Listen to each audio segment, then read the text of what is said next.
Hi and welcome to the discrete structure rule of inference for quantified statement को इस session पे हम जानेंगे। लिहाजा वीडियो फर्दर स्टार्ट करने से पहले बताता चलूँ कि प्रीवियसली तमाम वीडियोस चैप्टर 1 से रिलेटेड बड़ी इंपॉर्टेंट है, जिसके बेस पर हम इस सेशन को और उसके बाद आने वाले मल्टीपल सेशन को बड़े आसानी के साथ विद ईज समझ सकेंगे। लिहाजा वीडियो फर्दर स्टार्ट करने से पहले बताता चलूँ कि वो तमाम वीडियोज़ मेरे यूट्यूब चैनल पर मौजूद है। आप फहद हुसैन CS से सर्च करने के बाद मेरे यूट्यूब चैनल पर आएंगे, इसके प्लेलिस्ट पर जाओगे जहाँ डिफरेंट डिसिप्लिन्स की वीडियोज़ मौजूद है। विद ईज आप इन्हें वॉच कर सकेंगे। इसके अलावा इसमें इस्तेमाल होने वाले content related material which mean presentation, slide code, ये तमाम चीज़ें फ्रीली अवेलेबल है मेरे blog Fahad Hussain CS blogspot.com पर, जहाँ पर आने के बाद इन तमाम कोड को या स्लाइड्स को फ्रीली डाउनलोड करके अपनी मशीन पे यूज़ किया जा सकता है। तो चैनल पर अगर नए हो, चैनल को सब्सक्राइब नहीं किया तो ज़रूर सब्सक्राइब करें ताकि अपकमिंग वीडियोज़ के हवाले से आपको बर वक्त जानकारी मिले और इसी तरह की नई चीज़ें आप आसानी के साथ सीख सकें। साथ ही साथ आप मुझे मेरे ब्लॉग पर भी फॉलो कर सकते हैं ताकि जब भी कोड अपलोड किया जाए आपको इन्फॉर्मेशन मिलती रहे। तो रोइजन की बुक के चैप्टर 1 के टॉपिक 1.6.7 पर मौजूद है और इसी चीज़ को based on the examples and based on the definition हम जानेंगे। तो the first thing is that कि rule of the inference for the quantified statement क्या है और कितने टाइप्स के हैं।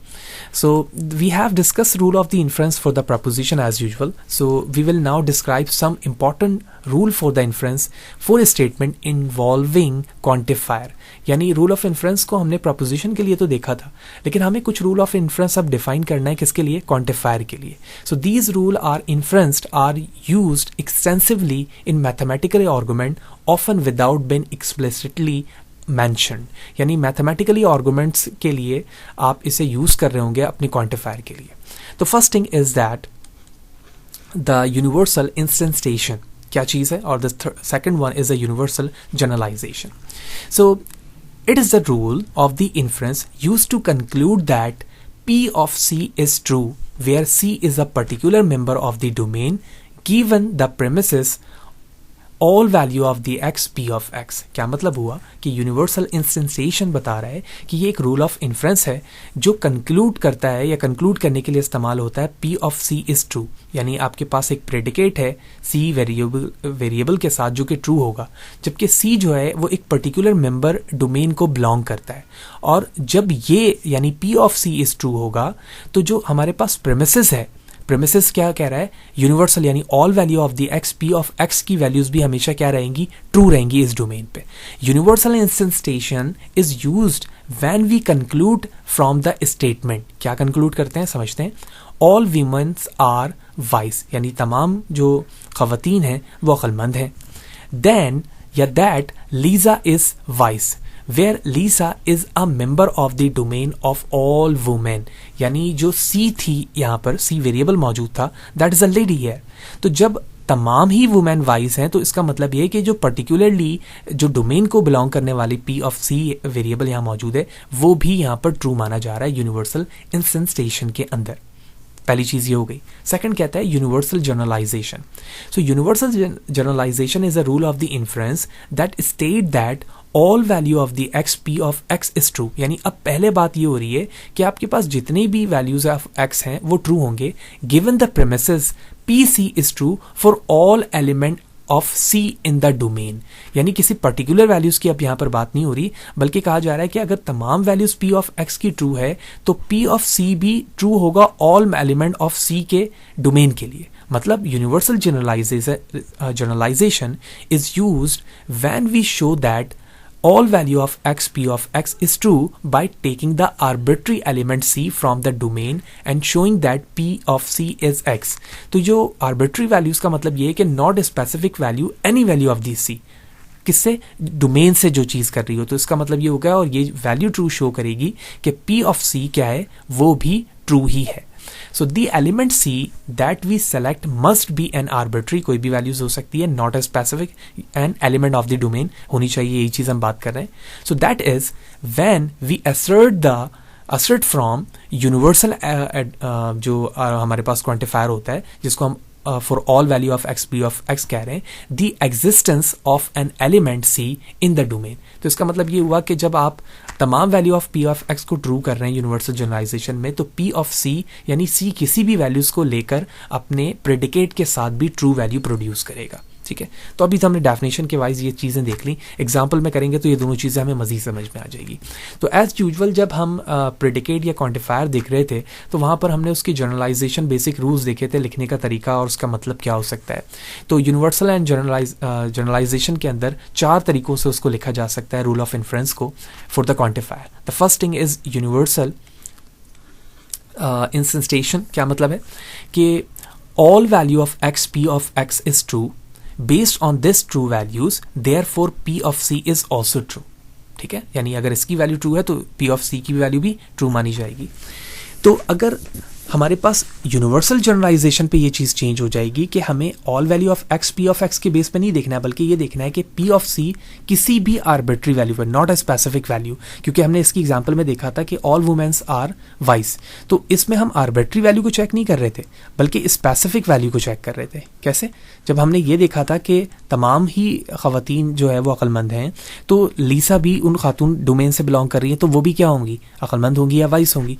लेकिन पहले दूसरे एग्जाम्पल के अंदर हम P of C arbitrary value पे देख रहे हैं कि किसी भी चीज़ को आप यहाँ पे लाके चेक करो, जब वो चीज़ ट्रू हो जाएगी तो उसका मतलब है ये वाली चीज़ भी ट्रू कंसीडर की जाएगी जो देयरफॉर पे लिखा हुआ है। तो इस चीज़ को यूनिवर्सल जनरलाइजेशन कहा जा रहा है और इसको यूनिवर्सल इंस्टेंटेशंस कहा जा रहा है।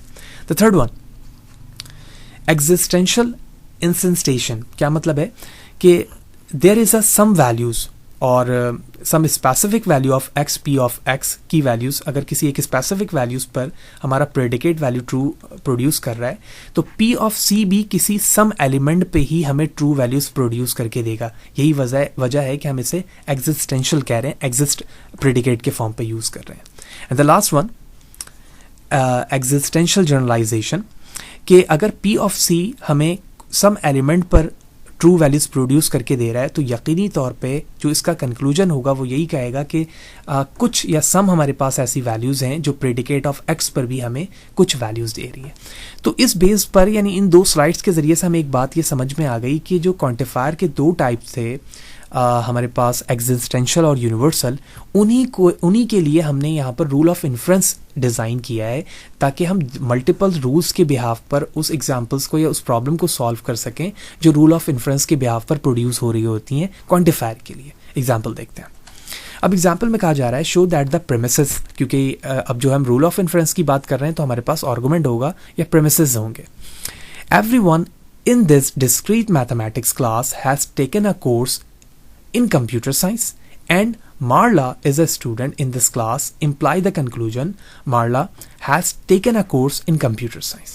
ठीक है, हमारे पास फर्स्ट जो implies स्टेटमेंट था, यानी जो फर्स्ट स्टेटमेंट है वो ये है, सेकंड ये है, और implies के बेस पर हमें ये प्रोड्यूस करके दे रहा है। तो हमें सबसे पहले क्या करना होगा, rule of the inference for the quantified statement में से कन्वर्ट करना होगा ताकि हम प्रेडिकेट एंड क्वांटिफायर वाइज से लिखें और उसके बाद बेस्ड ऑन द प्रेमिसेस हम इसे प्रूफ करके देखें।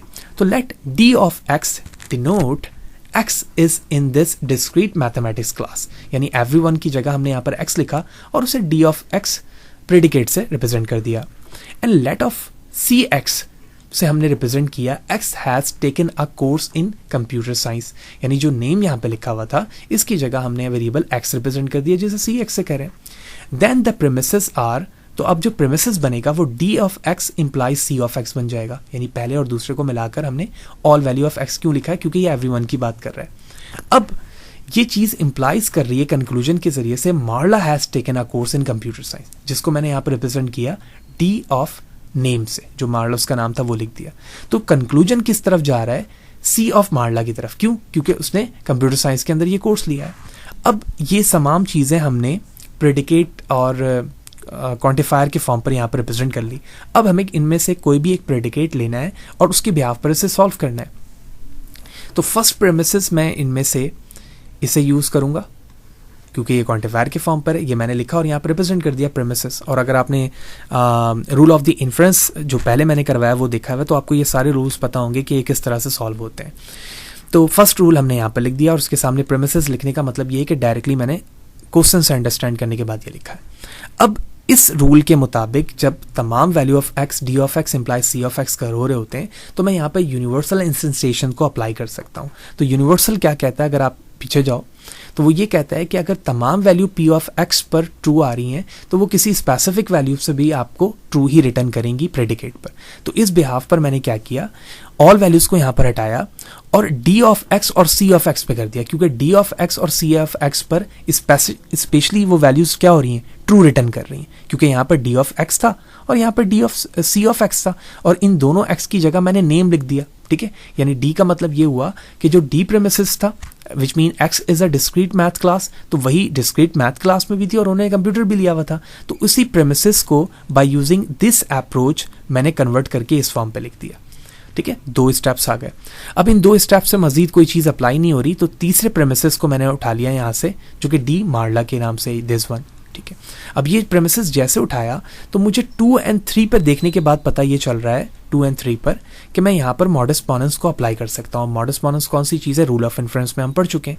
तो उसके बिहाफ पर जब कोई चीज़ ए से बी की तरफ जा रही है और आपके पास दूसरे स्टेटमेंट में ए मौजूद हो तो उसका जवाब हमेशा सी की तरफ होता है। तो मैं इन दोनों पे जब मॉडस पोनेंस अप्लाई करूंगा तो मुझे 4th स्टेप पे सी मार्ला मिल जाएगा, मार्ला। और यही हमारा कंक्लूजन भी था कि हम इसी अप्रोच की तरफ जाना चाह रहे थे।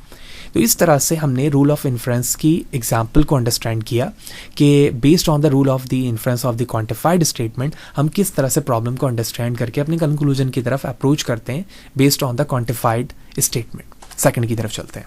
Show that the premises a student in this class has not read a book. First statement हमारे पास मौजूद है और नॉट के साथ है, यह हमें याद रखना है। And everyone in the class has pass the first exam, ये सेकंड है और यहाँ पर एवरीवन की बात हो रही है, इसका मतलब है ऑल की बात हो रही है, यूनिवर्सल। ठीक है, अब इन दोनों की बिहाफ पर इंप्लीकेशन अप्लाई हो रही है। Implies the conclusion someone, someone का मतलब है एग्जिस्ट वैल्यू। ठीक है, किसी एक स्पेशली बात हो रही है। Who pass the first exam has not read the book, ये इंप्लीकेशन पे रिजल्ट आ गया हमारा। तो हमें स्टेप बाय स्टेप क्या करना है, सबसे पहले तो हमें अपने प्रॉब्लम के स्टेटमेंट्स को प्रेडिकेट में कन्वर्ट करना है और जहां जहां पर क्वांटिफायर की जरूरत हो रही है क्वांटिफायर पे लिखेंगे और फिर उन क्वांटिफायर में से किसी एक को यूज करते हुए एज अ प्रेमिसेस हम अपने कंक्लूजन की तरफ जाएंगे। तो सबसे पहले मैंने एक प्रेडिकेट बनाया सी ऑफ एक्स और कहा x is in the class. तो जो ए स्टूडेंट था उसे मैंने एक्स से रिप्रेजेंट कर लिया, पहली चीज हो गई। B of X, X has read the book, तो यहाँ पे कहा जा रहा था कि उसी स्टूडेंट ने रीड किया तो मैंने एक्स क्या दिया रीड, तो ये सेकंड के लिए हो गया। 2 हमारे पास प्रेडिकेट बन गए। तीसरा प्रेडिकेट पी ऑफ एक्स है जो कहा जा रहा है x pass the first term या फर्स्ट एग्जाम, तो जो यहाँ पर एवरीवन के लिए इस्तेमाल हो रहा था उसके लिए मैंने पी ऑफ एक्स इस्तेमाल कर लिया।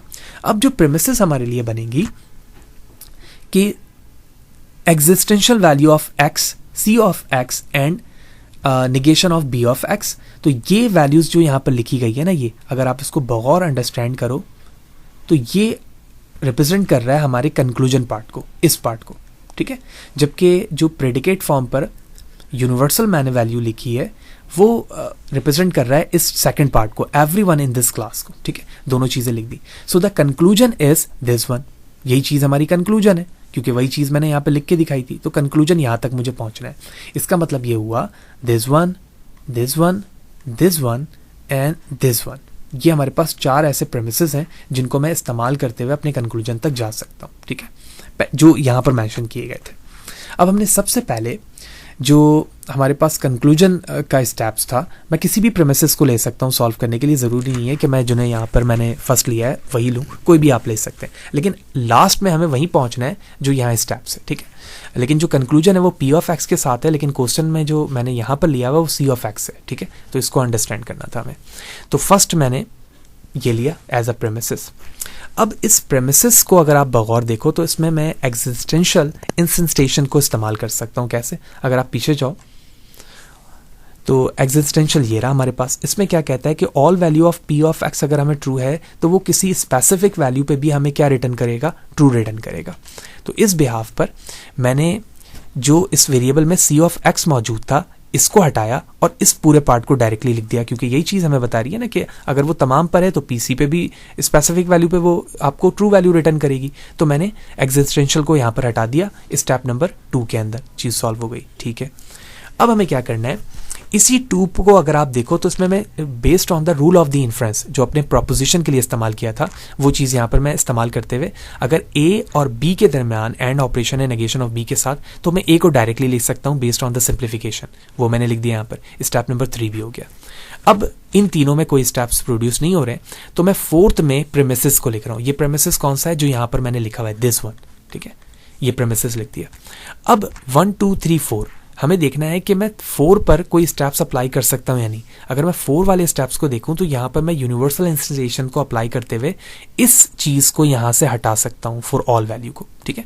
फॉर ऑल वैल्यू हटाया मैंने और C ऑफ X की जगह A और P ऑफ X की जगह A लिख दिया मैंने स्टेप नंबर 5 के अंदर, ठीक है। रूल का नाम और वो चीजें मैंने लिख दी।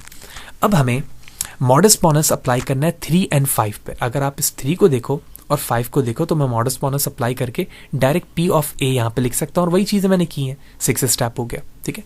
तो मॉडस पोनस, सिंप्लीफिकेशन, कंजंक्शन जो नेक्स्ट स्टेप आ रहे हैं, ये सारी चीजें रूल ऑफ इन्फ्रेंस के अंदर हम देख चुके हैं। यही वजह है कि मैं बैक नहीं जा रहा हूँ बल्कि सिर्फ बेस्ड ऑन द रूल यहाँ पर चीजों को एक्सप्लेन कर रहा हूँ, ठीक है। वो वीडियोस आपने जरूर देखी हुई होगी होपफुली, और नहीं देखी है तो वीडियो पॉज करके वो चीजें देखें, समझना बेहद आसान होगा आपको कि जिन स्टेप्स के साथ मैं आगे चल रहा हूँ, ठीक है। 6 स्टेप तक मॉडस पोनस अप्लाई कर दिए। अब हमें सेकंड को अगर आप देखें तो इस सेकंड पर मैं सिंप्लीफिकेशन अप्लाई कर सकता हूं, ठीक है। और सिंप्लीफिकेशन पे क्या होता है कि अगर मैं ए और बी से जा रहा हूं, ए से बी की तरफ एंड ऑपरेशन के साथ, तो मैं बी वाले पार्ट को डायरेक्टली लिख सकता हूं। तो क्योंकि इसके साथ नेगेशन है तो नेगेशन के साथ मैंने 7 पर वो चीज लिख ली, सिंप्लीफिकेशन अप्लाई हो गया। अब 6 और 7 यानी इन दोनों स्टेप्स के अंदर मैं कंजंक्शन यानी एंड ऑपरेशन को अप्लाई कर सकता हूं। तो देखें आप, मैंने दोनों लिखा और इन दोनों के अंदर मैंने एंड ऑपरेशन अप्लाई कर दिया, ठीक है। अब हमारे पास बच गया स्टेप नंबर 8 तक, यानी 1 से 8 तक सारी चीजें देख ली हमने। और अगर मैं 8 स्टेप को देखूं और उसमें एग्जिस्टेंशियल जनरलाइजेशन को इस्तेमाल करूं, देखिए जाते हैं तो ये रहा एग्जिस्टेंशियल जनरलाइजेशन। इसमें क्या है कि अगर कोई प्रेडिकेट स्पेसिफिक वैल्यू एलिमेंट पर आपको ट्रू वैल्यू दे रहा है तो उसका मतलब है कि there is a some specific value in which P of X is also true, step number 4 के मुताबिक। तो अब मैं क्या करूंगा, इस स्टेप को एग्जिस्टेंशियल पे कन्वर्ट कर दूंगा। देखिए मैंने सेम स्टेप्स यहां लिखा लेकिन मैंने इसके साथ एग्जिस्टेंशियल लगा दिया, यही रूल पे हमें बताया जा रहा है। और जैसे ये वैल्यूज आई एक्चुअली मैं अपने कंक्लूजन तक पहुंच गया जो मेरा क्वेश्चन का प्रॉब्लम था। तो इस तरह से हमने देखा कि rule of inference for the quantified statement, दो जो टाइप्स थे वो क्या हैं, यूनिवर्सल इंस्टेंटेशन, यूनिवर्सल जनरलाइजेशन। फिर उनको 4 तरीकों से किस तरह से लिखा जाता है बेस्ड ऑन द रूल। ये 4 वो रूल हैं जिसके जरिए से क्वांटिफाइड स्टेटमेंट को सॉल्व किया जाता है। फिर पहली एग्जांपल्स देखी और दूसरी एग्जांपल्स के अंदर इन्हीं चारों रूल्स को जरिए से हमने सॉल्व किया। वाज़ेह रहे कि जब आप rule of inference for the quantified statement को सॉल्व कर रहे होते हैं तो उसमें ये 4 रूल तो अप्लाई होंगे, साथ ही साथ उन प्रोपोजिशन के रूल्स को भी हम इस्तेमाल करेंगे जो रूल ऑफ इन्फ्रेंस के जरिए से हमने किया था।